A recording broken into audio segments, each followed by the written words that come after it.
Well, greetings, friends. Welcome to another edition of Conversations in Focus. This is Brian Hudson. Look forward to another conversation today here on the Vision Streams Network.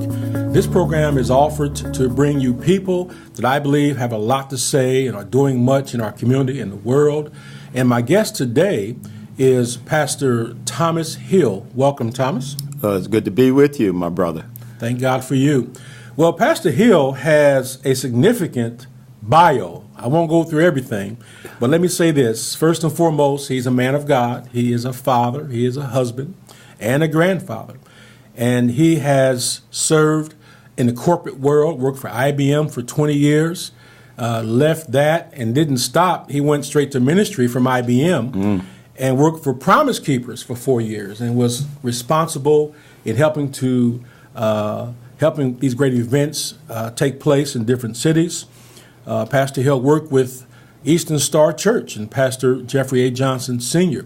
Worked with him for a number of years. In fact, as I see here, Pastor, you've done everything for a number of years. You didn't jump in like a month here and a month there. You've been there. You just have a 20 here, 6 there, 5 there. I need a break, right? But the thing is, you're a man committed to what you do. And you get in and stay in until the season is fully complete. And I love it. I love it. Praise God.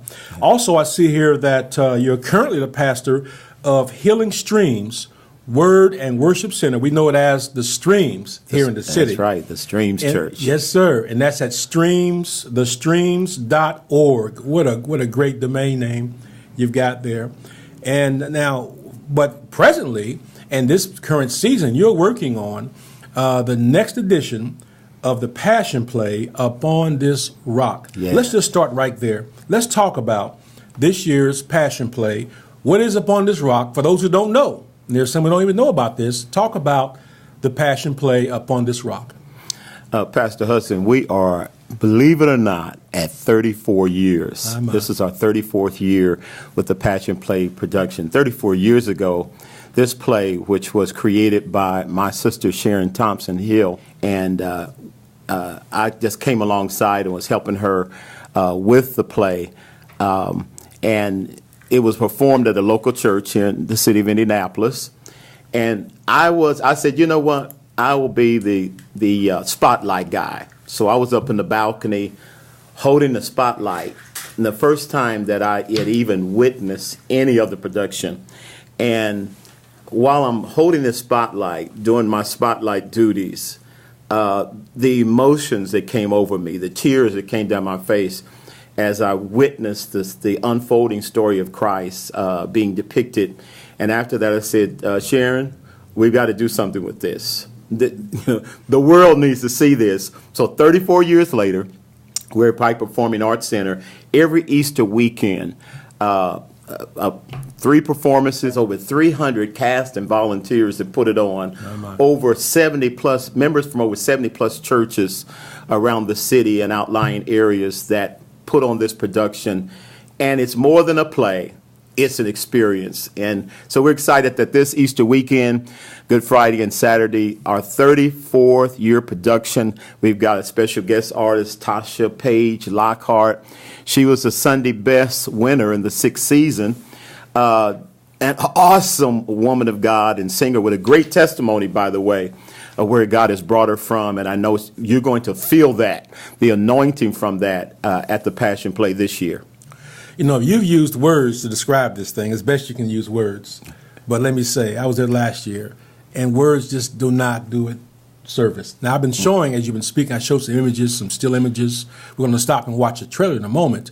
But I want to encourage you to go to utrpro.com. That's correct, utrpro.com. That's it. And you want to learn about this Passion Play, see some of the pictures there. But mainly, you want to purchase tickets while you can. Amen. Okay? Because it tells out. And it's an experience. It's a passion play. And it's just the most amazing thing we have in this city. It relates to the gospel, to Christ, to the story of his life given for us and resurrection from the dead. And besides that, it's an outstanding production. I mean, from a technical standpoint, musically, technically, even some special effects going on. Right. Y'all add stuff. You add every year there's something new. And so let me just say to you, March 30 and 31, is that correct? That's it. All right. You want to go to utrpro.com com.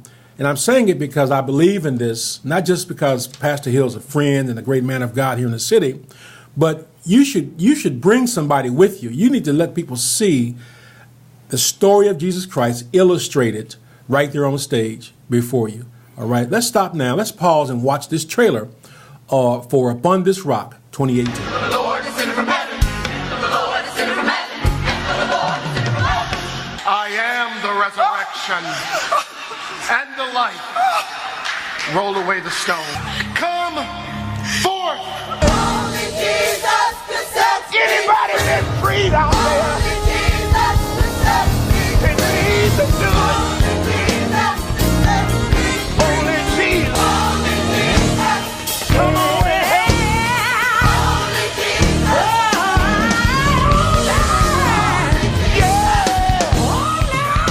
Jesus. That brief trailer gave you a glimpse of what to expect at Upon This Rock Passion Play. So, Pastor Hill, give us more details about where it's taking place and how we can purchase tickets. Well, the performance is held at the Pike Performing Arts Center, 6701 Zionsville Road, Indianapolis. You can purchase tickets online. In fact, don't go to Pike. You purchase your tickets online, pay for it, print it off, bring the ticket with you. You can always call if you need some assistance in ordering, and there's a live person that can help you order tickets by calling 317-285-0551, 285-0551, area code 317, and they can help you order those tickets. And I want to let you know this, that a lot of individuals in Indianapolis aren't aware that we have buses that come in from all over to this production every year, as far away as Buffalo, New York. And so they come with an excitement, and they're going back and they're organizing more groups and bringing them because of not a play, but the experience that was generated through the power of the cross, the presence of Holy Spirit that takes place. Now, this isn't like a number of other passion plays because we don't mind having church. And so you're going to come and have a wonderful good time.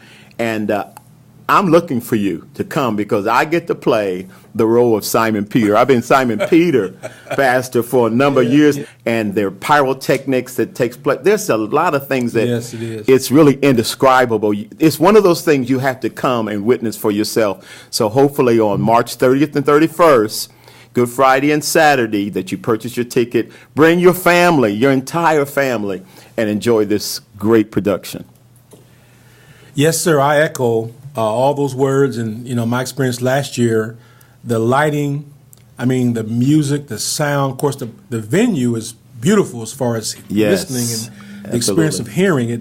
And as an artist and photographer and videographer and I just love all of that. Everything about the play, from the spiritual context to the technical context, is excellent.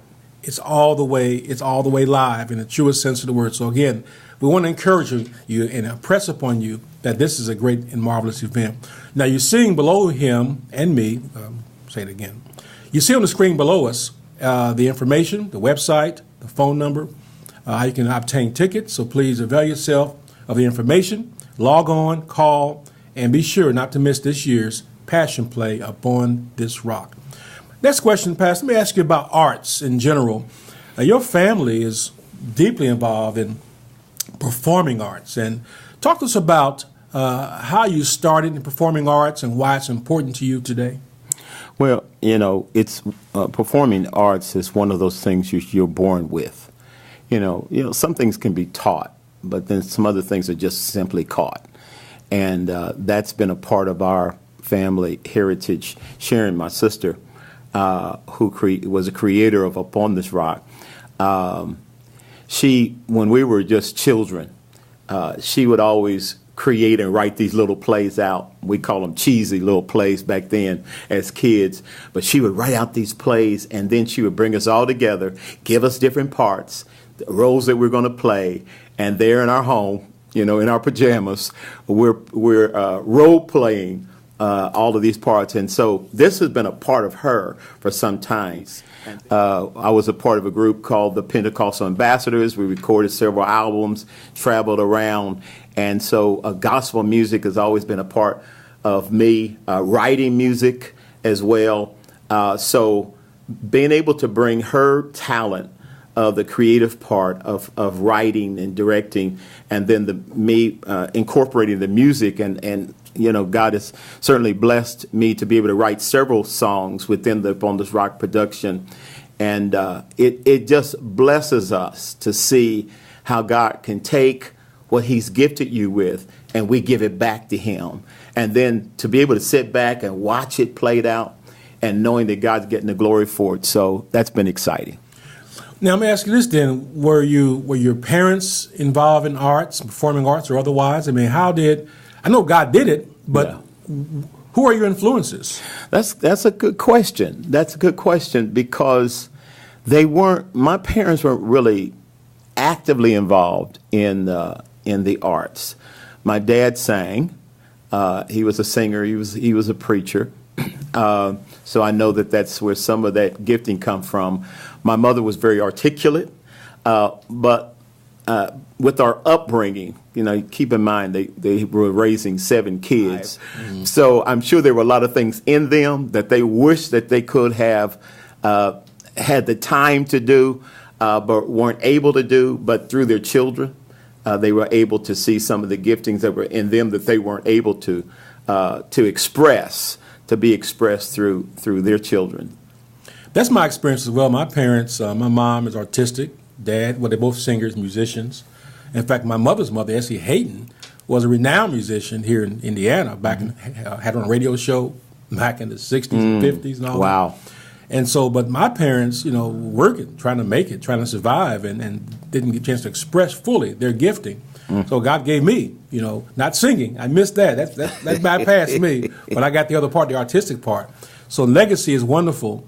And so passing it on is also important. Now let's talk about a young man named Kyle Guyton, you know, who passed away, and you've established a scholarship in his name. And of course, he was connected with arts, performing arts. Talk about his story and why his story and his tragic death has led you to help others in this regard. I tell you, this is always a sensitive thing to me, because Kyle was such a brilliant young man. He was one of those young men that you just have to stop and take a second look at and say, where did all this come from? But Kyle came to us when he was, I think, 14 years old with Upon This Rock. His mom brought him to Upon This Rock, and he got involved. Very intense and focused young man. And he got more and more involved with the stage and technical and working behind the scenes, and the creativity that he had with ideas and so forth. I saw him just moving and working his way up. I could see him as a film director and the like, and so he had so much into him and talent. He went away to school. He was a part of Bishop Chittard through his high school years, went away to college to Indiana State, came back. Chittard brought him on as the performing arts teacher and over that department, actually. And so he came in just in a few short months. We had just finished one of our Passion Play productions, and he was making plans to go to Europe and taking a group of his students with him, and he did so, and was so excited. First time out of the country for him, and while he was there, unfortunately, had taken sick and passed away, never returning back home, and it was a blow. Those kind of questions we ask Pastor Hudson is, you know, how could something so valuable be taken so early? And those are those lingering questions that oftentimes only God knows, and you got to leave it with Him. But what we decided to do was to continue his legacy, as young as he was, but what he contributed thus far, that we wanted to continue that. So the 3 organizations, Upon This Rock, Bishop Chittard, as well as Grace Apostolic Church, where he was a member, formed a board. We decided that we would put together a memorial scholarship fund for those that are interested in performing arts. And so this is our second one that's coming up now, our second annual scholarship fundraiser dinner that's taking place on March the 10th. And last year we awarded 3 worthy students scholarships for the arts of $3,000 apiece. And we were looking to do even more this year. We will never forget Kyle Guyton. Yeah, that's that remarkable story, and God brings beauty from ashes, and so you're taking his memory and infusing his work with other young people. Absolutely. And passing on that legacy of performing arts and helping other people experience the grace of God through performing arts. So thank you for that work, Pastor, and we appreciate that. I support this scholarship fund, and I encourage you to support the scholarship fund. On the screen below, information how you can get involved with the Kyle Guyton Memorial Scholarship Fund. And it's a worthy cause. I can't imagine what better way to remember him than by helping other young people find the arts and become performing arts technicians or performing artists themselves. Yes. And be a part of the experience. So thank you so much, Pastor, for doing that. Really appreciate that. In fact, on behalf of all of us in the city, we thank you, sir, for your work with not only Upon This Rock, but your pastoral work, your work with men, your work with young people. So we want to thank you, Pastor Hill, for being a blessing in our city. Bless you. God bless you.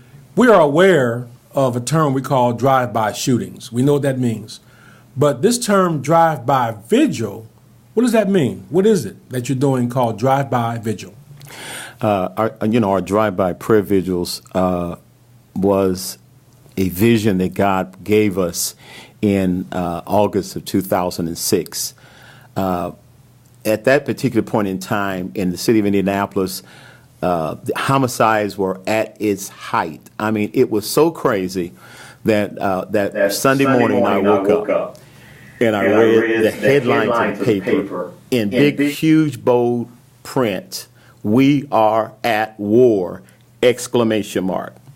And in the article, there was a conversation between the then mayor and the sheriff talking about this problem that we were having in our city with homicides and the rising rate of homicides.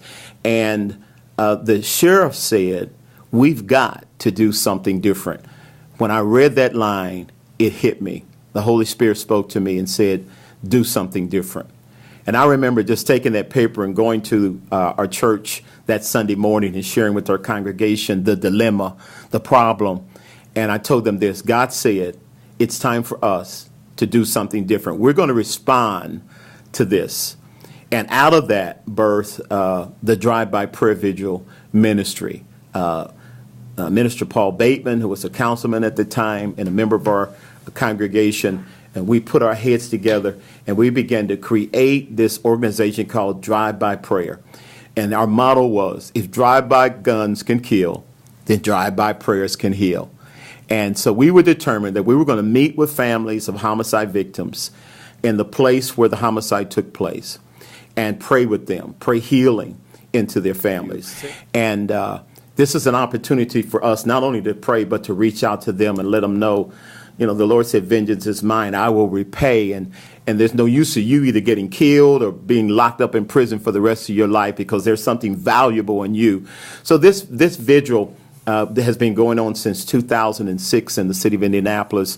And in fact, Pastor, we have added to that what we call preemptive prayer strikes. And on Friday, there's a preemptive prayer strike team that goes out in a drive-by van. And those of you who've seen that drive-by van, amen, it's very obvious with the horns on the top and amen. And they go into the troubled areas of Indianapolis and begin to just release the power of prayer throughout the community. And people are running up and just embracing and welcoming and saying, so thank you for thinking about our neighborhood and community. So in a nutshell, that's what Drive-By Prayer is all about. Yes, that's wonderful. In fact, I'm kind of anticipating people's response to what you just said. Now, a skeptic will say, yeah, but there's still murder going on. What you understand is it would be far, far worse. Yes, sir. if it were not for prayer and for people reaching out to other people and to help stem that tide of retaliation. That cycle is even worse than murder is bad. Crazy. Yeah. But retaliation, multiplies that tragedy. So again, these are efforts that that Pastor Hill's doing. Many are doing their different works in different ways in the city, across the city. And believe me, yes, murder is still a problem, will always be a problem in a sick and dangerous and sinful world. But I promise you, it'd be much worse if believers weren't praying and preaching the gospel and being active in the streets. Again, thank you, Pastor Hill. Once again, we thank you. Performing arts, and arts is my passion of mine as well. We've done media camps for 19 years, teaching kids how to do video production, photography. And so it's been my passion to help young folk get a hold to those skills and tap their God-given abilities. What can we as the church do more to encourage young people in performing arts, visual arts, all manner of arts? I'm glad you brought that up, because that has certainly been a burden that's been on myself and also with Sharon as the executive director of Up on This Rock. We've been speaking about our generation, the present generation, the generation that is forthcoming. What's going to happen to them?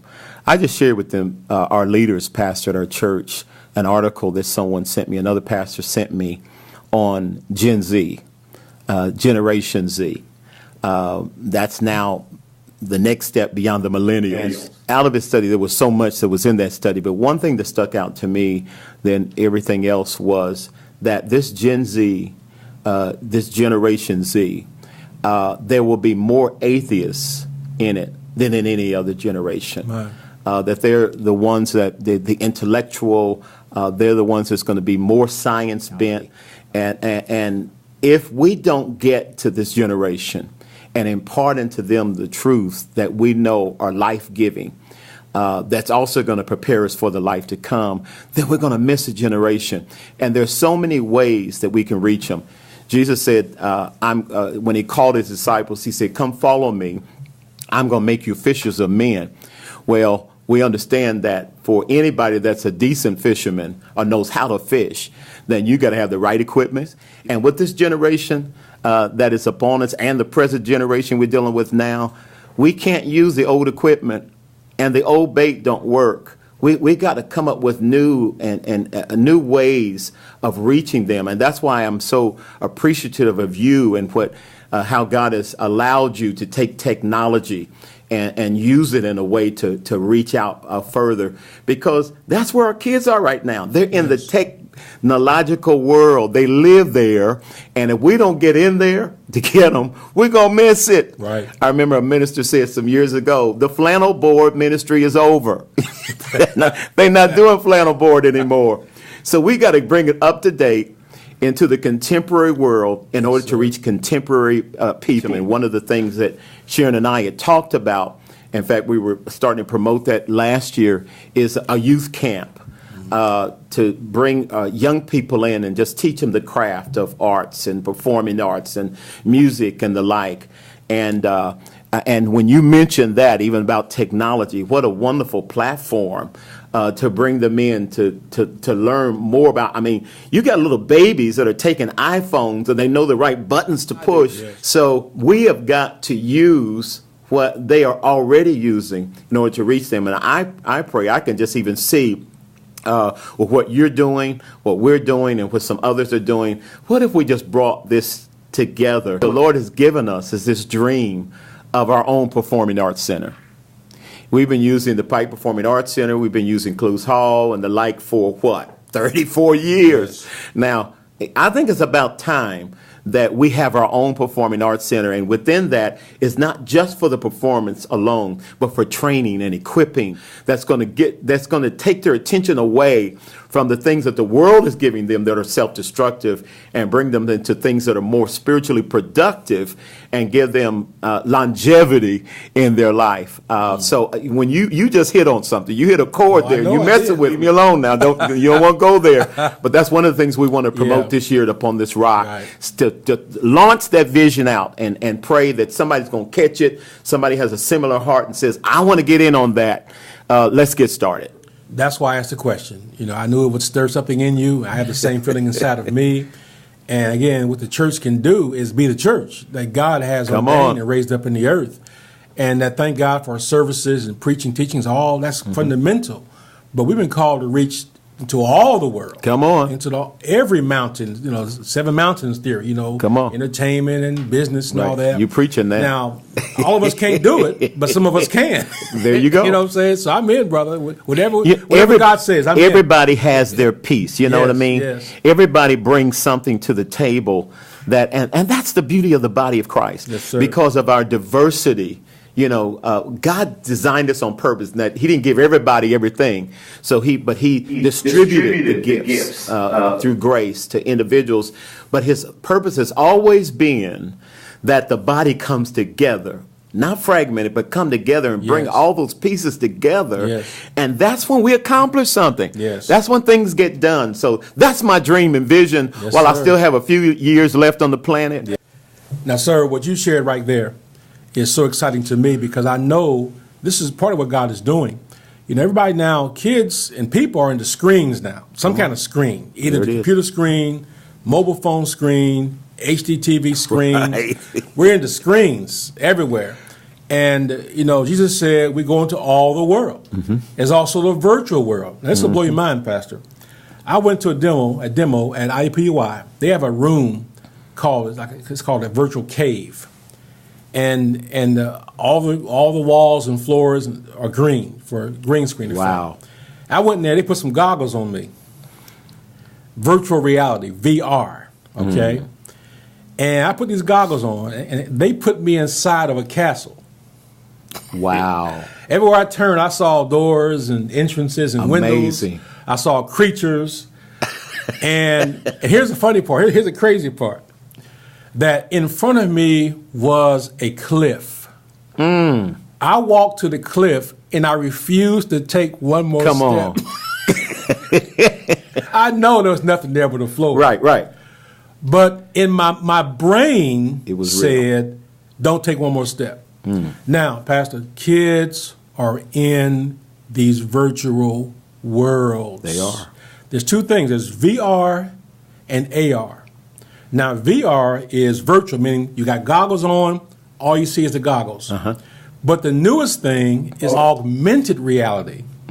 You got glasses on, you're seeing your world through the glasses, and they're superimposing images and objects in your world.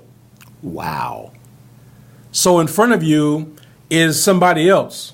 These tools, I believe, are given to the church, to God's Yeah. kingdom. I mean, people in the world did it, but I believe God has given us access to these Right. tools to find some way to use these tools and mainly the skill behind using tools to be able to impact our world in a positive manner and reach people where they are. Well, if we don't stop and look and listen and see where the fish are going, they're swimming upstream. Who are you ministering downstream? We can, in the kingdom, impact this generation without compromise, mind you, because some people would say, "Oh, you're compromising." No, there's a line there. I believe there's a line there that is no compromise, but at the same time, it's effective in ministry. That you can still use what is attracting them Yes. in order to draw them in, because our ultimate goal is discipleship. You got to get the fish out first so that you can begin to impart into them. Man, we've got to change this whole paradigm shift that has taken place. We cannot afford to miss it, or we're going to lose a generation. Oh, I feel this. I just Yes, feel sir. strong. I'm with you, Doc.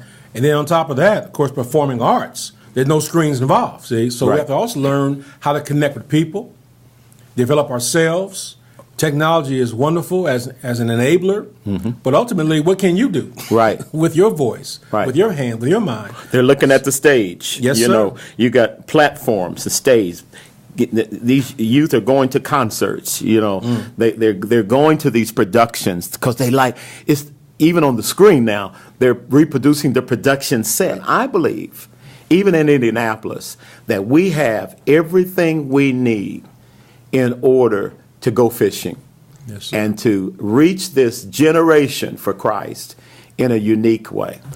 Wow, this is remarkable. So now for the sake of the people watching, we got to stop because we're going to get into shop talk a little bit. But I want to inspire you who are listening to understand our passion is not just what we do, it's a vision to uplift people. Yes. And to inspire young people to use giftings God's put inside of them and gifts that is right brain, left brain, which means analytical, artistic. We have to service people where God has blessed them. Analytics is important. Academics are vitally important. But we forget the other side of the person, which is the artistic, creative side. And I believe to ignore that part of a person is to miss It's good. the person's destiny. Who they are. Missing what God has placed in them that we're called as a church, uniquely called, to help bring out, identify, and help bring out of people. So that's good yes, sir. stuff. I'm with you, Doc. Yes, I'm sir. with you 100% on this thing. So we'll talk more about this. All right. All right. Well, we've been speaking with Pastor Thomas Hill from the Healing Streams Word and Worship Center, also managing. What's your title at UTR? Co and managing director. Co and managing director of the Upon This Rock Passion Play and Upon This Rock Productions. And I want you again to remember that we began talking about the Passion Play coming up on Easter weekend, March 30 and 31. And again, information on the screen below us here. You want to call, visit the website, get your ticket, and don't miss this experience. It is truly an amazing, awesome experience. And hey, and buy 2 tickets. Bring somebody with you. There you go. Bring somebody. Bring a group. Bring a group. Yes, Right. sir. You mentioned about the buses earlier. I was going to say this. When we came last year, my wife and I, we parked the car and began walking to the Pike Performing Arts Center, and we encountered these line of buses. I mean, these motor coaches. These high class, high end motor coaches lined up. I mean, end to end, what seemed like a couple of blocks on the parking lot. I mean, license plates from all the central areas of our country. So it seemed like you're experiencing somewhat what Jesus said, the prophet has more honor Come on. outside of his own family and country. You're hitting on something there. So we in India got to take care of Pastor Hill and all the team because this Passion Play is a treasure. I forget the stat, but the oldest running, I think there's some stat about how long you've been doing this and where it stands and among similar Passion Plays. What's One of the stat? longest running African American led produced Passion Play in the nation. That's what I heard. Well, Pastor, I'm going to wrap up the conversation now. Thank you for this opportunity. I want to ask you, finally, you want to share anything with our viewers and listeners in conclusion?